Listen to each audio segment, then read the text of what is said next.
अस्सलाम वालेकुम रहमतुल्लाह। कैसे हैं नाज़रीन। अच्छा, अब आपके साथ मैंने एक बात शेयर करनी थी। वो ये है कि 8 इंडिया के नेवी के एहलकार जिनको कतर में गिरफ्तार किया गया था 26 अक्टूबर 2023 को, उन्हें सज़ाए मौत सुना दी गई है। और ये सज़ा क्यों सुनाई गई है, उसके पीछे क्या वजूहत हैं, इस पर ऑलरेडी मैं वीडियो बना चुका हूँ 3 से 4 मंथ पहले। और मैंने कहा भी था कि इन पर जो संगीन इल्ज़ाम लगे हुए हैं, चांसेस हैं कि इन्हें सज़ाए मौत ही सुनाई जाएगी। और वाकई ऐसा हुआ, 26 अक्टूबर 2023 को उन्हें सज़ाए मौत सुना दी गई।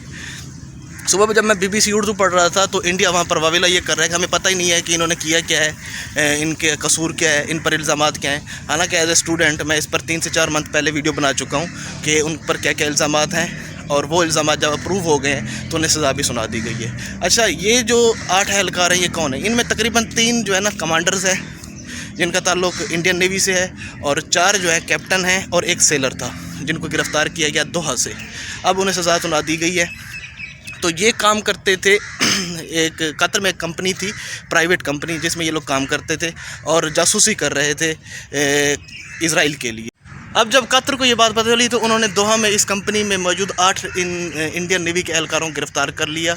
और ये जो नेवी के एहलकार थे इनका मैं बता चुका हूँ कि किन किन पोस्टों पे रहे हैं। और ये काम कर रहे थे Dahra global technologies and investing services, एक प्राइवेट कंपनी थी उसमें। पिछले दिनों इस कंपनी को भी बंद कर दिया गया और 70 के करीब जो इंडियन बाशिंदे वहाँ पर काम कर रहे थे उनको भी वहाँ से निकाल दिया गया है। तो ये असल में बात थी। और बात थोड़ा सा दोबारा मैं इस पर क्लियर करता जाऊँ, ये इज़राइल के लिए वहाँ पर जासूसी कर रहे थे और इज़राइल को यहाँ की खुफिया मालूमात दे रहे थे। वो खुफिया मालूमात कुछ यूँ थी कि इन्होंने एक आबदोज़ ख़रीदी थी रशिया से।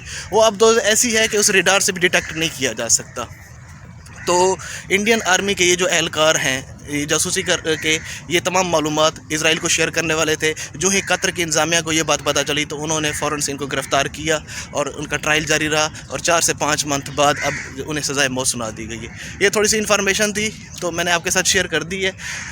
अच्छा, इस मौके पर जबकि पैलेस्टाइन इज़राइल कॉन्फ्लिक्शन पीक पे था, कतर की तरफ से इन गद्दारों को जासूसी के इल्ज़ाम में सज़ाए मौत सुनाना इंडिया के लिए एक पैगाम भी है। इंडिया खसूसी मोदी के लिए, क्योंकि इंडिया कम्प्लीटली तो इज़राइल को सपोर्ट नहीं कर रहा, क्योंकि बहुत बड़ा चंक है इंडिया के अंदर मुसलमानों का जो कि फुली सपोर्ट कर रहा है पैलेस्टीनियंस को, जो कि फुली सपोर्ट कर रहे हैं निहत्ती फ़लस्तीनी अवाम को। और तो और जो वहाँ पर जो इंटेलेक्चुअल बैठे हुए हैं इंडिया में, उन्हें भी पता है कि अर्ज़ मुक़द्दस असल में किन की थी, मुसलमानों की थी, और उन्हें मजबूर करके यहाँ से निकाला गया और अब गज़ा से भी निकालने की कोशिशें की जा रही हैं। एनी हाउ, ये बात बताने का मकसद था कि ये एक पैगाम है कतर की तरफ से इंडिया के लिए, भाई अगर तुम बेजा किसी मुल्क की मदद कर सकते हो तो हम एक जेन्युइन इशू में तुम्हारे साथ ये भी कर सकते हैं। तो ये बात मैंने आपके साथ शेयर करनी थी, क्योंकि ऑलरेडी मैं इस पर वीडियो बना चुका था। तो मैंने कहा थोड़ा सा इस इशू को हाईलाइट करूं कि अब जबकि इज़राइल वहाँ पर बर्बरियत दिखा रहा था और इज़राइल के हवारियों को फिर कतर ने कहा कि भाई आओ हम भी तुम्हारे साथ अब ऐसा करेंगे। Thank you so much. इंशाल्लाह इसी तरह मज़ीद वीडियोज़ के लिए चैनल को लाजमी सब्सक्राइब कर लें। और मैंने पहले बताया कि मेरे चैनल पर स्ट्राइक्स आ चुकी हैं ऑलरेडी, कुछ अकाउंट्स मेरे बंद भी हो चुके हैं इज़राइल के ख़िलाफ़ वीडियोस बनाने पर। तो इस चैनल के अलावा मज़ीद एक और चैनल बैकअप के लिए बना रहा हूं, तो आप उसको भी सब्सक्राइब कर लें और इस तरह की इंफॉर्मेटिव वीडियोस के लिए ज़रूर इस चैनल को ज़्यादा से ज़्यादा प्रमोट करें और आगे दोस्तों के साथ शेयर करें।